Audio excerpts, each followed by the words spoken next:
하나님 말씀 로마서 3장 9절에서 20절 되겠습니다. 우리 한 목소리로 앞에 화면 보면서 다 같이 읽겠습니다.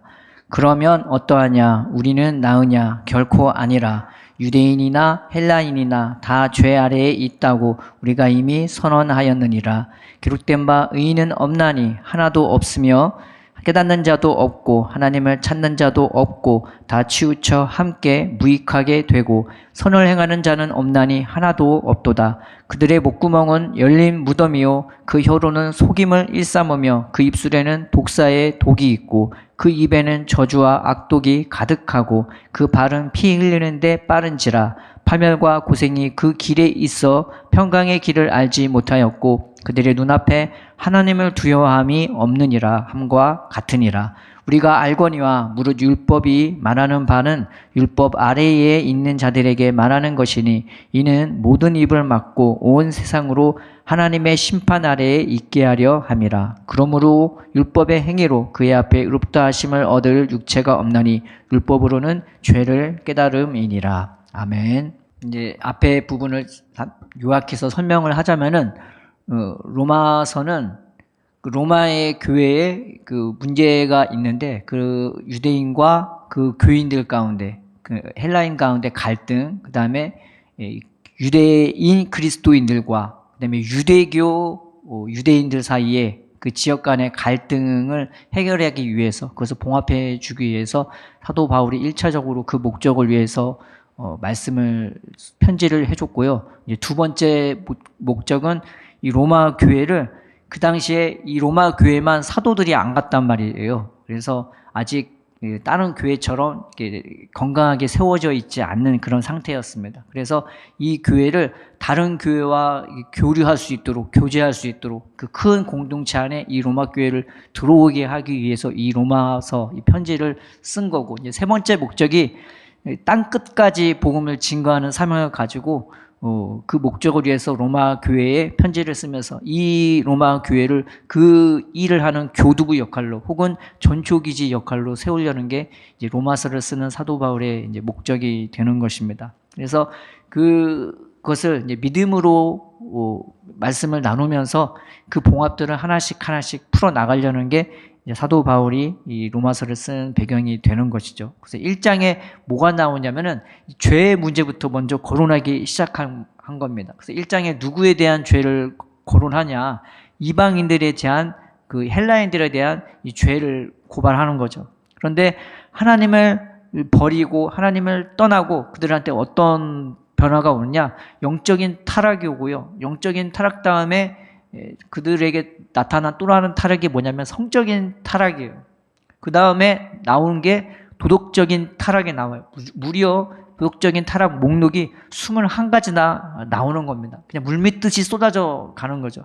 그런 상태가 이제 이방인의 상태라고 말하고 있는 것입니다. 하나님과 멀어지면 멀어질수록, 하나님을 버리면 버릴수록 이 죄가 더 심각해지고 더 깊게 그들의 삶에 전반적으로 전염병처럼 쫙 퍼지게 되는 것을 이제 보여주고 있는 것입니다. 그러면 유대인은 다르냐?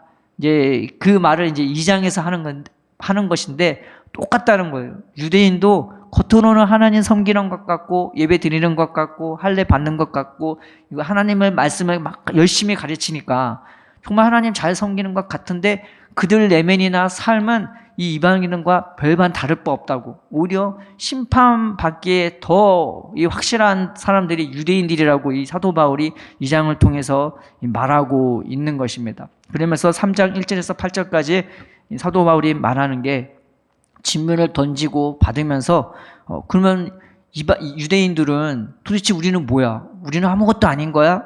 라고 말할 때 사도 바울은 그런 게 아니라고, 하나님이 결단코 너희를 버리거나 한 게 아니라고, 너희가 하나님의 은혜를 예전부터 줬었지만 감당을 잘 못한 거라고 말하고 있고, 또 다른 질문들을 통해서 유대인의 강팍한 면을 이제 보여주고 있는 것이냐. 하나님 잘못된 거 아니냐? 우리가 무슨 죄냐? 그러면 우리는 죄를 줘도 되겠네? 라는 그런 강팍한 모습을 이 유대인들이 오히려 더 이방인들보다 보여주고 있는 것을 간접적으로 이제 보여주고 있는 것이죠.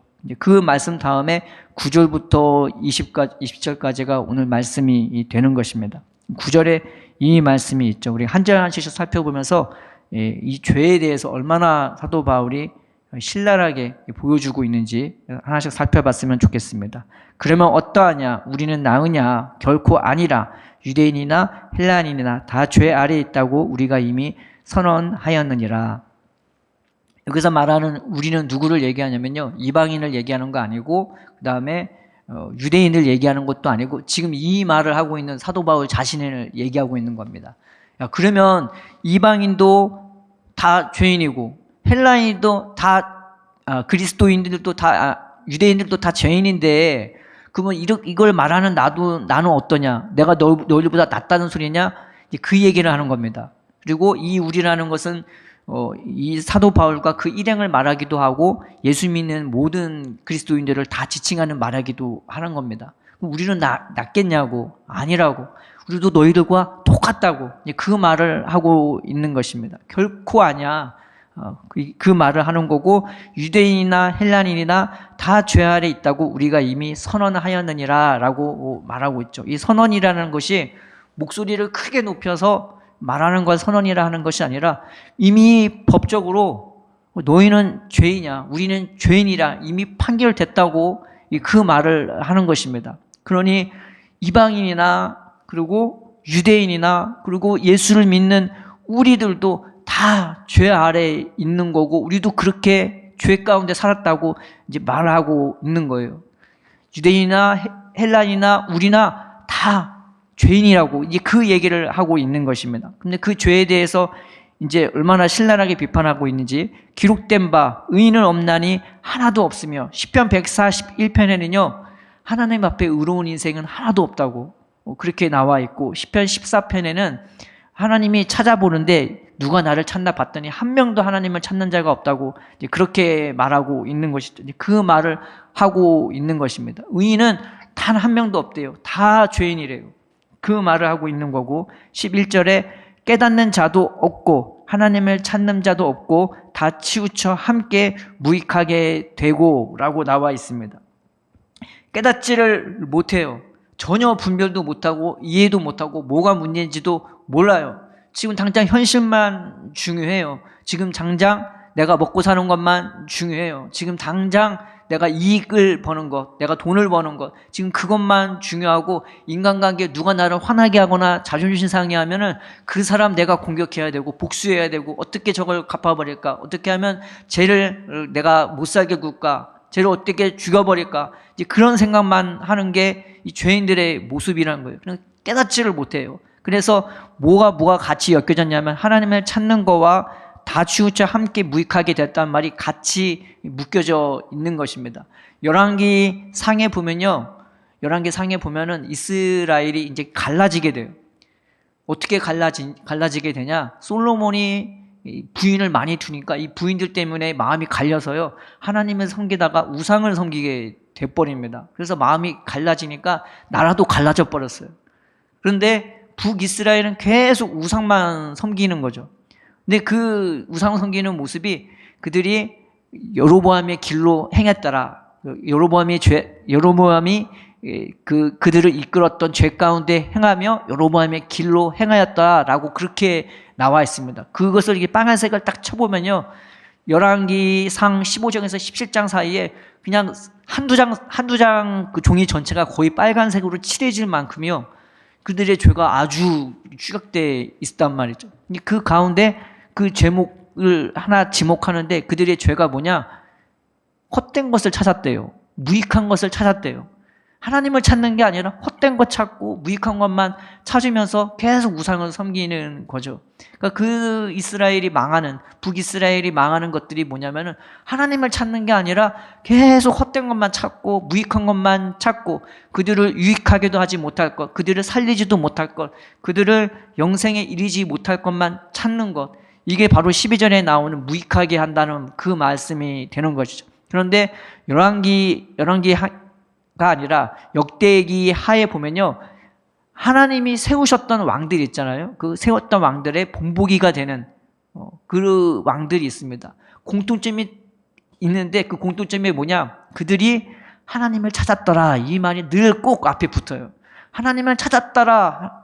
그것이 그 왕의 첫 번째 일이 되는 순간 항상 뭐가 회복되냐면은 예배가 회복되고 성전이 회복되고 놀랍게 그 나라가 같이 회복이 되는 역사가 따라왔단 말이죠. 근데 죄인들의 특징은 뭐냐면 하나님을 찾지도 않아요. 하나님을 찾지도 않고 무익한 것만 찾아서 무익한 인생으로 전락해버리고 마는 것이 이 죄성에 가진 특징이, 이 죄인들이 가진 특징이 되는 것입니다. 그리고 선을 행하는 자는 없나니 하나도 없도다. 여기서 선이라고 말하는 것은 그냥 좋은 생각, 좋은 마음, 좋은 말 이거를 말하는 게 아니라 실질적으로 내가 행위로서 하는 실천적인 이 선한 행위를 말하는 거예요. 근데 이 말씀이 사도 바울 서신에서만 나타나요. 무려 10번이나 나타나고 다른 서신서에는, 다른 복음서에는 이 선이라는 말이 없어요. 그러니까 똑같은 선인데 보통 쓰는 선한 선이라는 말이 아니라 이거는 사도 바울만 쓰는 단어입니다. 그래서 실천적인 선한 행위를 쓸 때 이 선이라고 말하고 있는 것이죠. 그런데 그런 행위는 찾아볼 수도 없대요. 눈 뜨고 찾아볼 수가 없대요. 그 정도로 이 죄성이 가득한 겁니다. 그래서 11절, 12절은 지금 어떤 상태를 보여주면은 그들의 이 생각과 마음이 얼마나 죄로 오염되어 있는지, 생각과 마음의 죄를 보여주고 있고, 13절, 14절은 입으로 짓는 죄를 이제 말하고 있습니다. 그래서 13절에 뭐라고 나와 있냐? 그들의 목구멍은 열린 무덤이요라고 나와 있는 것입니다. 여러분 길 지나갈 때 무덤이 이렇게 파헤쳐 있다고 생각해봐요.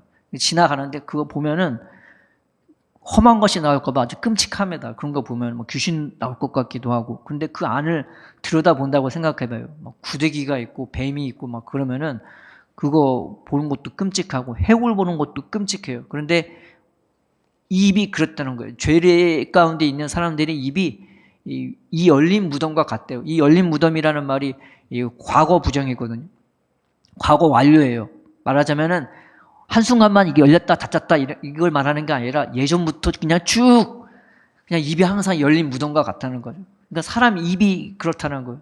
항상 뭐가 험한 것이 나올까, 무서운 게 나올까, 막 더러운 게 나올까, 뭐가 꿈틀꿈틀 거리는 게 막 보여. 뭐 입을 보면은 사람이 그렇다는 거예요.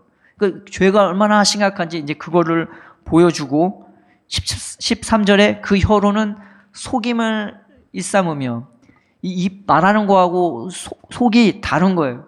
그 사람 말은 믿을 수가 없는 말이죠. 없다는 거죠. 이 속임이라는 말이 원어적으로는 아첨하다, 버터를 바른 것처럼 아첨하다라는 거예요. 근데 속에는 그 사람을 생각하거나 위하는 마음이 눈꼽만치다 없는 거죠. 그러니까 믿을 수가 없는 사기치는 입술이라는 거예요. 그걸 말하는 거고, 그 입술에는 독사의 독이 있고 내가 말을 통해서 다른 사람의 감정이나 인격을 파괴하는 거예요. 그 말이 그렇대요. 그 입이 그렇다는 겁니다. 또 14절에는 그 입에는 저주와 악독이 가득하고, 다른 사람을 위해서 기도하고 축복하고 용서해 주는 게 아니라 저주해버려요. 누가 나를 건들면은 당장 저주가 나오는 거예요. 너 나 건드렸어? 감히 나를 건드렸어? 너 하나님의 가면 안 닫을 거야. 뭐 그렇게 돼버리는 거예요. 예수 믿는다면서 그런 사람 꽤 저 봤거든요. 용서하는 게 아니라 저주로 해버려요. 저 마귀 자식 막 그러면서. 그런데 그런 저주가 입에 가득한 것, 또 악독이 가득하다는 것. 여기서 말하는 악독이라는 것은 아주 잔인한, 아주 잔혹한 성질머리를 얘기하는 겁니다. 근데 입을 통해서 그렇게 표출되는 거예요. 악독이 그냥 마음속에 머무는 게 아니라 그것이 얼마나 차고 넘치면 이게 입으로 튀어나오겠어요. 그런데 그 입에 잔혹한 성질머리가 막 튀어나오는 거죠. 얼마나 사람을 괴롭게 하고 슬프게 하겠습니까? 그래서 그 입으로 짓는 죄가 이렇게 많이 있고요. 그 다음에 15절, 17절은 행위에 대한 죄입니다. 그래서 거기에서 뭐라고 나와 있냐? 그 발은 피 흘리는데 빠른지라. 보통 피 흘리는데 언제 빠르느냐? 내가 이익을 얻기 위해서 누군가를 속이고 거짓말해야 되고 막 그럴 때는 빠르는 거예요. 그래서 세상 사람 돈 벌 때 정당하게 버는 사람 거의 없다고 해요. 거의 없대요. 그냥 거짓말해야 되고 눈속임 해야 되고 그 사람에 맞춰서 입으로 막 사기를 쳐야 되고 비유 맞춰줘야 되고 그런데 이 피 흘리는데 빠른지가 이익을 위해서라면 물불을 안 가리는 것을 말하는 거예요. 그래서 어떤 목사님이 한탄을 하시는데, 여러분 새벽기도 좀 하자고 하면은 성도들이 오지도 않는데요. 그런데 돈을 번다고 하면은 몇 밤 며칠을 밤을 샌다고, 막 눈이 시뻘개져 갖고. 그런데 돈 버는 데는 막 내가 발걸음이 빠른데 하나님 믿고 기도하고 그렇게 모이는 데는 발이 안 빨라. 그런 데만 빠르는 것을 얘기하는 것입니다. 또 하나, 파멸과 고생이 그 길에 있어. 여기서 파멸이라는 것은요, 원어 뜻이 뭐냐면은 산산이 부서지는 거예요. 산산이 부서지는 것. 그래서 하나님이 이스라엘 백성에게 모세를 통해서 말씀 줬을 때, 너희가 나를 떠나면은 분명하게 내가 경고하는데, 너희는 나를 떠나자마자 파멸이 너희한테 곧장 따라올 거라고. 완전히 산산이 부서져서 형태를 알아볼 수 없을 정도로, 그 정도로 으깨지고 부서지는 것을 말하는 것입니다. 우리의 행위가 얼마나 악독한지 그 길에 파멸만 있대요. 이 죄에 가는 길이 우리의 심령이나 우리의 생각이 얼마나 망가지고 무너지는지, 그걸 말하고 있는데 사람들은 이 말을 잘 모른단 말이에요. 이미 내 안에 죄가 가득하면 내 영혼이 이미 무너져 있는 상태고, 내 영혼이 이미 부서져 가고 있는 상태고, 그 마음속에 뭐가 있든 간에, 저주가 있든 악독이 있든 여러 가지 우울한 것이 있든 그게 내 영혼을 파괴하고 부서지는 것임에도 불구하고 그냥 그 길로 간대요. 그 말을 하는 겁니다. 또 하나는 고생이 있대요. 이 죄로 가는 그 길은 고생인데, 여기서 말하는 것은 비참함입니다. 그 다음에 상실로 가득한 거예요. 마음이나 생각에 하나님의 생명은 이 전혀 깨닫지도 붙잡지도 구하지도 않는데, 그냥 그 죄로 가는 그 길에 여러 가지 비참함과 상실감이 내 안과 생각에 가득 찬다는 것을 이제 말하고 있는 것입니다. 근데 그거를 몰라요. 왜냐하면 악독이 가득하니까, 속에 막 죄만 가득하니까 이거를 분별치도 이제 못하는 거죠. 그래서 17절에 뭐라고 나와 있냐면, 평강의 길을 이제 알지 못한다고 나와 있는 것입니다. 평강의 길이 있으면 우리가 가겠죠. 저게 좋은 길이 있대, 저게 빠른 길이 있대, 거기에 안전한 길이 있대. 근데 자기 상태가 뭔지도 모르고 이 평강의 길이 있다는 것 자체도 몰라요. 그러니까 평강의 길은커녕 자기가 있는 그 파멸과 고생의 길을 빠져나오지도 못하는 거예요. 그러니까 죄에 묶여있는 인생, 죄에 매여있는 인생이 그와 같은 겁니다. 하나님도 없어요. 그 다음에 그 길밖에를 추구하지 못해요. 자기 생각, 자기 마음에 꽉 사로잡혀갖고 그냥 그 길로만 가면서 참된 생명의 길은 전혀 알지도 깨닫지도 구하지도 못하는 것이 이 죄가 보여주고 있는 모습인 것입니다. 그래서 18절에 뭐라고 나왔냐? 그들의 눈앞에는 하나님을 두려워함이 없느니라 함과 같으니라. 제일 심각한 거는 무서워하지도 않는 거예요. 하나님을 두려워하지도 않고, 그 다음에 이 죄를 지으면서 자기가 뭔 일을 하고 있는지 그에 대한 분명히 심판이 있다는 것을 깨닫지를 못하는 거예요. 지금 이 시대 가운데 하나님이 죄 가운데 사람을 심판한다고 얘기해봐요. 아마 눈 부리키고 아마 우리한테 욕을 퍼부을 겁니다. 그런데 하나님에 대해 그만큼 인지도 못하면서 죄에 대한 인지도 전혀 못하는, 그러니 하나님을 두려움이 조금도 없는 교만함으로 그냥 가득 차 있는 것입니다. 내가 최고예요. 내가 중심인 거예요. 내가 생각이 있고 내가 계획이 있는데 네가 뭔데 참견이냐고. 요즘은 다 그런 게 팽배해져 갖고요. 뭐 말을 하는 것도 참 기도하고 가야 돼. 하나님 앞에 기도하고, 하나님 시대가 이런데 어떻게 가야 됩니까? 라고 말할 정도로 예전하고 참 분위기가 많이 달라졌다는 것을 느낄 수밖에 없는 거예요. 근데 죄가 그렇다는 것입니다. 그래서 19절 20절에 뭐라고 나와 있냐? 우리가 알거니와 무릇 율법이 말하는 바는 율법 아래에 있는 자들에게 말하는 것이니, 이는 모든 입을 막고 온 세상으로 하나님의 심판 아래에 있게 하려 함이라 라고 말하는 거죠. 율법이 말하는 바, 여기서 말하는 율법은 성경을 말하기도 하고 모세가 전해준 율법을 말하기도 하는데, 어떤 율법을 말하기도 하는 거냐면은, 이 하나님을 안 믿는 사람은 율법이 없잖아요. 유대인이 아닌 사람들. 근데 그 사람 속에는 이 마음의 율법, 즉 양심까지 같이 하는 것을 이제 말하는 거예요. 양심의 율법, 그 다음에 모세를 통해 준 율법, 이 두 가지를 둘 다 말하는 것입니다. 그래서 이 율법이 하는 게 뭐냐면은 결국 모든 입을 다 막게 하렴이라. 하나님 앞에서 변명할 수 없게끔, 그리고 스스로 그 죄 앞에서 변명할 수 없게끔. 그래서 이 막는다는 말이 조금이라도 하나님 앞에 변명거리를 내밀 수 없을 정도로 완전히 봉쇄한다는 그런 의미가 있는 것입니다. 원래 전쟁 용어거든요. 근데 그거를 여기다 쓰는 거예요. 그래서 하나님 앞에서 내 입을 봉할 수가 없어요. 막을 수가 없는 거예요. 그냥 그 하나님 앞에서 죄를 자복할 수 없고 빠져나올 수 없게끔 이 율법이 그런 기능을 한다는 겁니다. 그래서 온 세상으로 헬라인이나 유대인이나 그리스도인들이나 다 하나님의 심판 아래에 있게 하려 한다고, 이게 바울이 말하고 있는 것입니다. 하나님이 그렇게 말씀하고 있는 것입니다. 그러므로 율법의 행위로 그의 앞에 의롭다 하심을 얻을 육체가 없나니 율법으로는 죄를 깨달음이라.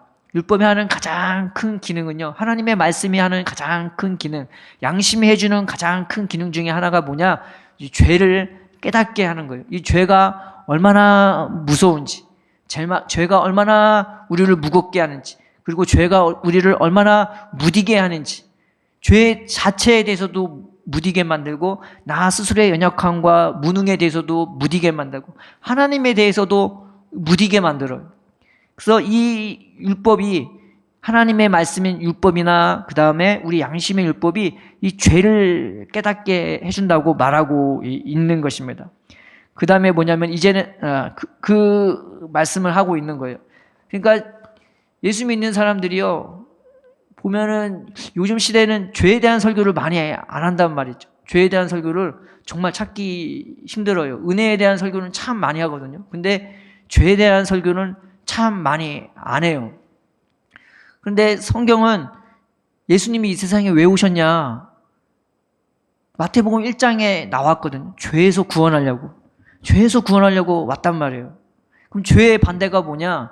죄 안 짓는 게 죄의 반대가 아니라 열매 맺는 게 죄의 반대거든요. 의를 행하는 게 이 죄의 반대예요. 그런데 이것도 아니고 이것도 아닌 그리스도인들이 얼마나 많은지 모르겠단 말이에요. 그런데 예수님이 우리에게 오신 이유가 이 죄에서 구원하려고.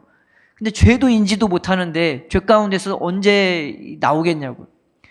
근데 예수님을 믿는다는데 죄 가운데 빠져나오지 않는 사람들이 너무 많은 거예요. 생명은 고사하고 이 죄에 여전히 묶여있고 매여있고 세상 사람 근심하는 걱정, 여전히 근심하고 걱정하고 열매는 없고 이 중간에 서서 이러지도 저러지도 못하는 사람이 너무 많은데, 율법을 통해서 하나님이 하시는 가장 큰 역할이 뭐냐? 죄를 깨닫게 해주는 역할입니다.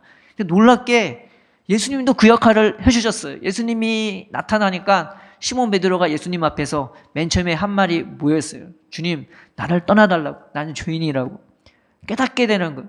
그게 꼭 율법에만 이루어지는 것이 아니라 예수님도 우리에게 나타나셔갖고 뭐가 죄인지, 뭐가 우리에게 불이익을 주고 우리를 괴롭게 하는지 분명하게 보여주셨던 것입니다. 우리는 이 말씀을 통해서 여러 가지 것들을 볼 수 있는데, 첫 번째가 뭐냐? 우리는 이 사람을 통해서, 이웃을 통해서, 이방인을 통해서, 나랑 다른 사람을 통해서 내 자신의 모습을 먼저 살펴볼 수 있다는 거예요. 그게 그 사람의 죄가 아니라 바로 나를 비춰주는 거울의 역할을 하는 거예요. 죄의 모습을 보여주면서 거짓말하는 사람, 사기치는 사람, 악독을 행하는 사람, 술 취한 사람, 별의별 사람 다 우리는 만나기도 하고 보기도 하고 뉴스를 통해서 볼 수 있고, 때로는 국가를 통해서, 때로는 역사를 통해서 다 볼 수 있는 것입니다. 그런데 그런 죄가 바로 나 자신의 모습을 비춰주는 거울이 되기도 하는 겁니다. 오늘 9절에 사도 바울이 하는 말이, 우리는 나으냐? 결코 아니라 우리가 더하면 더했지 우리도 똑같이 너랑 죄인이었어 라고 말을 해주는 것처럼, 사도 바울이 먼저 이방인의 죄를 열거하고 그 다음에 유대인의 죄들을 열거했던 것은 그것을 통해 자신의 죄도 똑같다고 말을 하고 있는 것처럼, 우리는 세상을 보고 이웃을 보고 여러 가지 성경 속의 죄를 보면서 나 자신의 연약한 모습을 똑같이 볼 수가 있는 것입니다. 그래서 우리는 그것을 통해 나 자신을 보는 반면 거울로 삼아야 되는 거예요. 나는 아니지가 아니라 저 모습을 보면서 나도 같이 가슴을 치면서 하나님, 내게도 저런 모습이 있을 수 있고, 또 나는 어쩌면 저보다 더하기도 했고, 또 돌이켜보면 나는 더 악한 죄수 중에 괴수라고, 사도 바울이 고백했던 것처럼 나도 그러합니다 라고 그 죄 앞에 우리는 가슴을 치고 통곡할 수 있어야 되는 것입니다. 그리고 죄는요, 어디에 머무르냐? 그냥 우리 몸 전체에, 우리 삶 전체에 다 머물러 있어요. 마음과 생각, 입술, 내가 행하는 모든 것들 그냥 다 꽉꽉 차 있는 거예요. 뭐 죄가 얼마나 심각한지 이 죄를 통해서 우리는 결국 어디로 가고 있냐면 파멸로 가고 있는 것이고, 그리고 이 죄의 또 다른 열매가 뭐냐? 하나님을 두려워하는 마음이 눈꼽만치도 없어요. 하나님을 사랑하는 마음도 있지만 하나님을 두려워하는 마음도 동시에 가져야 되는데, 이 죄가 하나님에 대해 두려워하는 마음이 전혀 없어요. 그리고 하나님이 없대요. 그러면서 자기가 신인데도 자기가 어떤지에 대한 전혀 분별도 없이 그렇게 만들어 갑니다. 이 죄가 얼마나 무서운지, 이 죄를 통해서 이 우리의 생각, 마음, 언어, 그리고 하나님에 대한 그런 인지하는 것까지 얼마나 우리의 마음을 오염시키고 더럽히고 우리를 그렇게 하나님과 생명에서는 전혀 상관없는 인생으로 전락하고 마는지 모르는 것입니다. 또 하나, 이 율법이 해주는 기능이 뭐냐? 결국 우리의 죄를 깨닫게 해주는 것. 이것을 죄가 있네 이게 아니라 내 마음 깊이 이것을 고통스러워하고 괴로워하고 두려워할 줄 알고 또 그것을 더러워할 줄 아는 것. 이 율법이 하는 기능이 되는 것입니다. 그래서 성경에 보면은 하나님이 죄를 가증하게 여긴디 너도 그것을 가증히 여기고 심히 미워하라고 하는 것입니다. 은혜를 받았다는 것은요, 그냥 하나님만 좋아 이게 아니라 하나님이 싫어하는 것 나도 싫어하게 되고, 하나님이 미워하는 것 나도 미워하게 된다는 것을 말하는 것입니다. 가증스럽게 여긴다는 말이 원어로는 무슨 뜻이냐면 그것을 역겨워한다는 뜻이거든요. 그거 보면 내가 막 토하는 거예요. 하나님이 그걸 보고, 그 죄를 보고 미워하고 싫어하고 역겨워하고 토하는 거예요. 똑같이 하나님의 은혜 가운데 붙들려 있다는 것은 그 죄에 대한 감각도 그만큼 예전과 달리 무분별하게 감각 없이 막 만지고 그거 가지려고 취하는 게 아니라 오히려 그것을 내가 더러워할 줄 알고 미워할 줄 알고 역겨워할 줄 알고 싸울 줄 아는 그런 상태가 되어지는 것입니다. 우리 이 말씀을 통해서 하나님, 내가 하나님 말씀을 통해 내 마음이 낮아지게 해주시고, 그 낮아진 마음을 통해 이 죄가 얼마나 무섭고 더럽고 추악한 것인지 깨닫게 해달라고, 내 입이 열린 무덤 같지 않게 해주시고, 악독이 내 마음과 입에 가득 차지 않게 해주시고, 열매 없는 인생이 되지 않게 해주시고, 여기에서 내 인생이 새로 시작할 수 있도록 하나님 예수님께 나아가게 해달라고. 은혜는 딴 것으로 시작하는 것이 아니라 이 죄 가운데 있는 우리, 뼛속 깊이 죄로 가득 찬 우리, 바로 이것을 깨달을 때 그때부터 이제 은혜가 시작되는 거예요. 내가 죄인이구나. 내가 어떻게 할 수 없구나. 그래서 예수님 보내주셨구나. 예수님만이 나를 여기서 끄집어낼 수 있고, 예수님만이 이전과는 다른 완전한 새로운 믿음으로 나를 새롭게 빚어주실 수 있고, 새로운 생명으로, 새로운 깨끗함으로, 새로운 영광으로 나를 빚어주시고 한 걸음 한 걸음 인도해 주시는구나 하면서 우리의 시선을 예수님께로, 하나님께로 돌리게 만들어 주는 것입니다. 그래서 오늘 이 말씀 붙잡고 하나님, 죄에 대해 내가 감각 없는 인생이 되지 않게 해달라고, 죄에 대해 내가 사무치게 이 죄를 심각하게 여기고 미워하게 여기고 이 죄를 더럽고 역겨워할 수 있는 인생이 되게 해달라고. 그래서 그 반대로 하나님을 사랑하고 예수님만 붙잡고 늘 예수님 곁에 머무는 우리 인생이 되게 해달라고. 우리 인생에 늘 예수님이 나의 보호자가 되시고 인도자가 되어주셔서 죄에 붙들려 사는 인생이 아니라 저 하늘에서 나를 부르는 그 생명의 부름을 받아서 한 걸음 한 걸음 예수님 손에 인도받는 인생이 되게 해달라고, 오히려 주님 앞에 나아가는 저 여러분 되기를 주님의 이름으로 축원드립니다.